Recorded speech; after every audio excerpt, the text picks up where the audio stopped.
around the time I must have been adopted already, but I don't even remember if I was adopted yet, but because I was adopted by my family at like 5 years old or a little older, and I remember because I was baptized and I had to go to the courthouse and everything. When I was in a Snooks, I grab a grape and I steal it off of the countertop or whatever, in the grocery aisle where the fruit is. And I realized that, and I was at most 5 years old, 6 years old, if even that. And here I am in this grocery store, and I learned one of the greatest life lessons that you can ever teach your child. But I was a profoundly deep thinker because I'm a polymath, and that is an actual word. My brother taught it to me. It's like being a savant, but in more diverse areas. And a lot of that probably has to do with me having autism. But I also have schizophrenia. But most children, I don't think, grasp the ability to think this deep. And I have always been intelligent, and I know that. People have told me before, and I just brush it off, but I know that I'm intelligent. And one of the things that's really profound about this moment is I had stolen something for the first time because I was hungry. I did it out of necessity, but I wasn't starving. And there's a big difference between those two. Now, this guy who smacked my hand, I don't know how old he was. He was older than a teenager, but older than the average person working at Snooks. And when he smacks my hand when I eat the grape, I don't even know if I ate the grape. I just know that he smacked my hand. You never touch a person's child. Never. And that's something that was I understood that above anything else, that was the only thing that mattered. And that was because my father was a parent. And he was my father. And growing up, I always was treated by my parents and my family like I was actually related to them, even prior to the adoption. And I think that's one of the reasons that people who are adopted at a later age, they really there's a lot of fear with that because you really don't know what you're getting. It's like a box of chocolates, but a little bit worse. But my parents were pretty awesome. My mom and my dad were amazing people. And for somebody who is such a spoiled, rotten, mean kid like me, they really cared about me. And all those problems, the temper tantrums, violence, anger related to the mental illness, they still adopted me regardless of that. It was still going on, and I would fight with them and fight with other people. And I never really recognized that they weren't my parents, even though I knew I was adopted. They were my mom's dead, but she died of cancer, but she was an amazing person. And like all parents, she did her best, and she did a good job. My parents were very traditional. My dad was a breadwinner, and my mom stayed home. But she used to work in a DCFS office. I think it was in Sparta, and they were both foster parents, and we had foster kids around that time. And let me tell you, you could have not met a nicer two people to raise kids. And they never made me feel like I wasn't theirs. And that's one of the things that a parent's supposed to do. And if a foster parent does that, that's just amazing, because it fixes a lot of the problems in the system. And when you meet somebody for the first time, like I did a while back, who has been rejected by their foster parents or by the people who adopt them, and ends up in a totally different home and doesn't know who their parents are, and they've had those problems, and the family knew that they couldn't handle that, that's not love. Love is commitment and companionship and intimacy.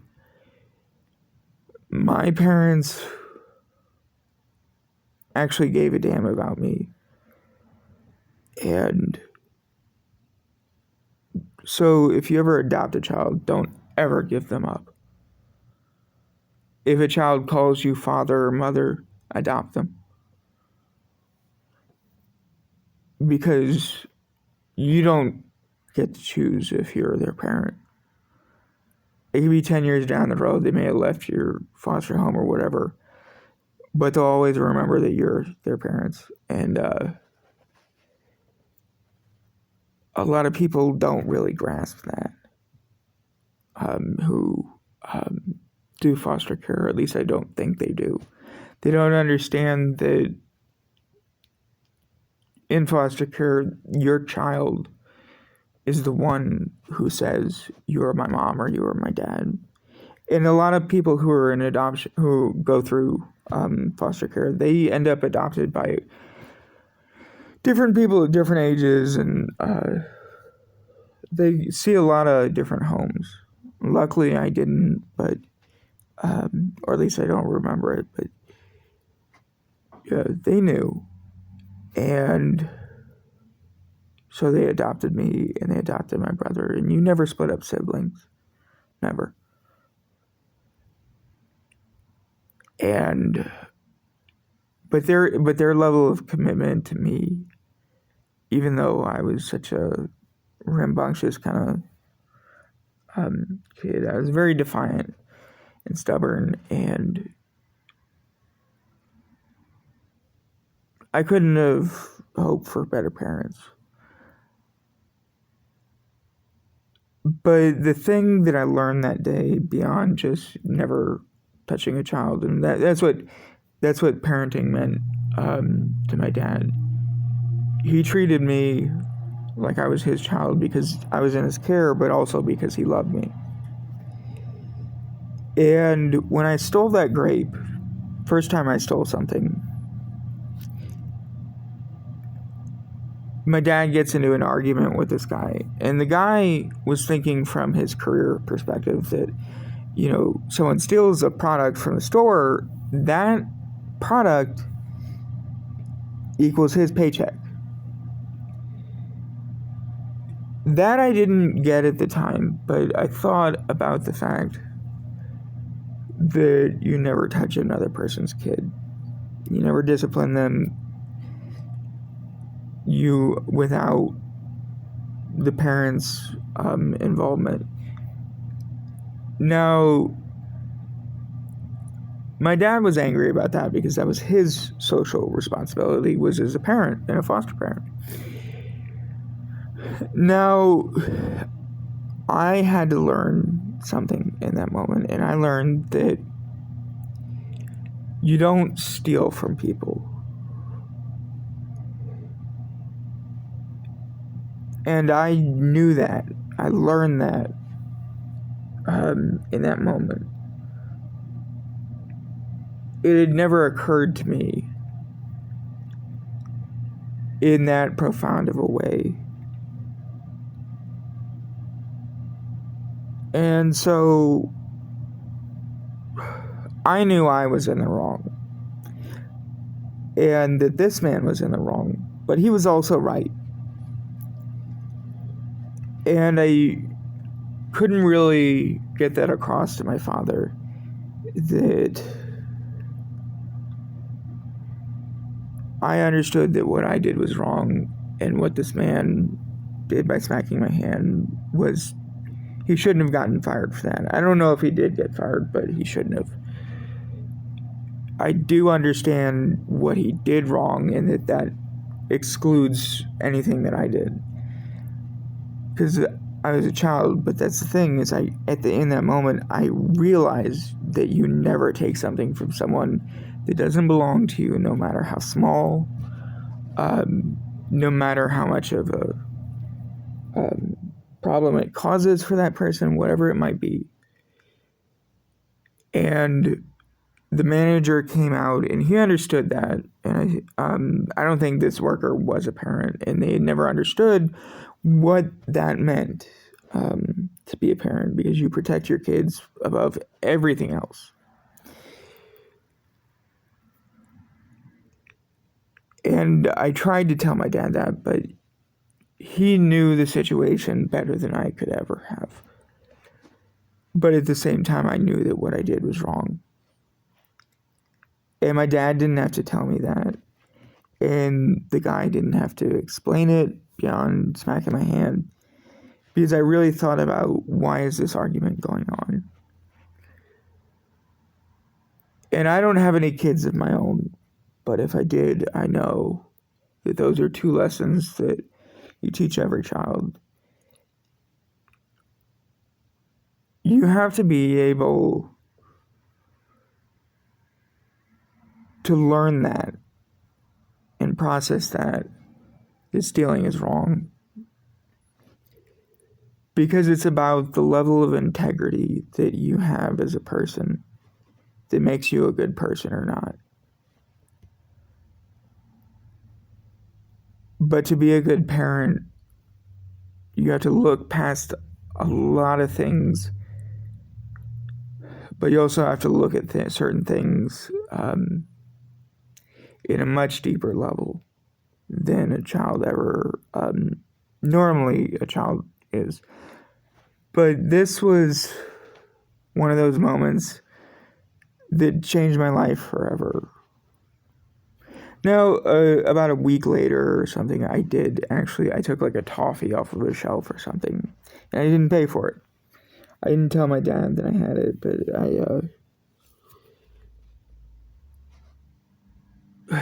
here I am, I'm like sitting in this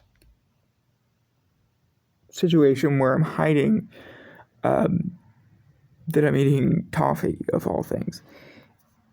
And I asked myself, why am I hiding while I'm eating this? And it was because I felt guilty. And I realized that when you do something wrong, you're always going to feel guilty. But it's important that you learn that that's not a good feeling. It's uncomfortable to do something wrong, to feel guilty. As it should be, because you know that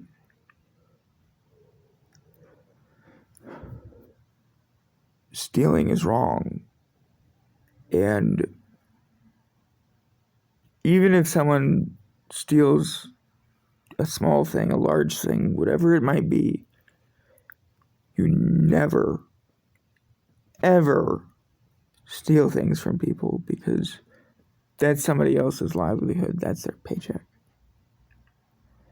It doesn't even matter if it does matter. It matters that it's a cost to the business, but it's also, you have to think about the collective. If everybody was allowed to do that, it would be a bad world, because people wouldn't be able to survive.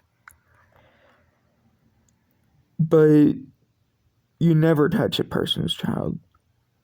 You never harm a kid. And if you're a parent, it doesn't matter what your kid did. It doesn't matter if they hit somebody, if they hit you, or I don't even care if they burned down the whole village. Because they're your child and you love them. And to feel that kind of love from somebody who hadn't even adopted me yet, that was when I knew that that was my father. Like, I really knew it. And after that toffee, and that feeling of guilt and shame, I never stole anything ever after that. I've never shoplifted, even if I was homeless. And I almost was several times. When you're in that situation, you don't steal from people. And most people are generous, but I could be starving to death, literally dying, and I would still never steal from somebody.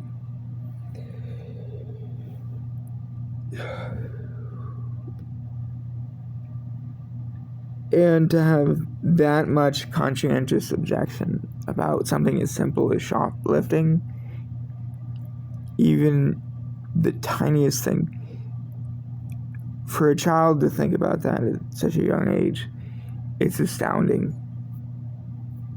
But if your children don't learn that, and you don't have to be the best parent in the world or whatever, you really need to teach them that. And that's a big life lesson. And like I said, you never touch someone's child. You never hurt them.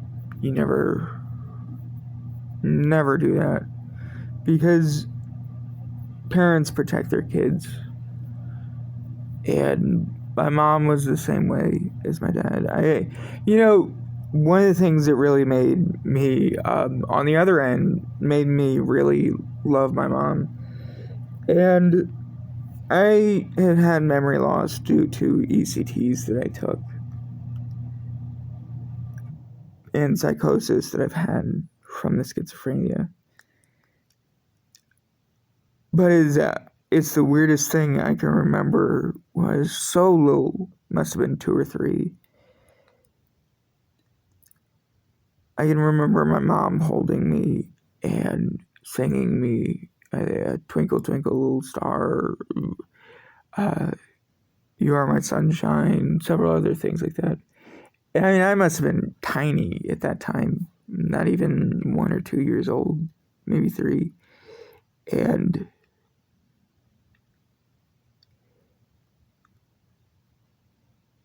mothers should always sing to their kids when they're little, even if you have a terrible voice. Same thing with fathers, because it was something about that, remembering that made me see that this was my mother. I never called them anything other than my parents, my mother and my father. And I wish that other kids who were in foster care or were adopted could feel that kind of love, that kind of protection from someone who's their guardian at the moment. And you never forget those moments because they are learning experiences. You know? And it's really important to get that through to kids and stuff. And I know not everyone has a mother or father that loves them, but we all need love as human beings and connection, and we all deserve love, no matter who we are. And there's no such thing as a bad kid. Kids are immature. They do things that are stupid. They get into fights. They get angry. They throw temper tantrums. They cry. And I know they piss their parents off to no end, but it's important that you love your kids. And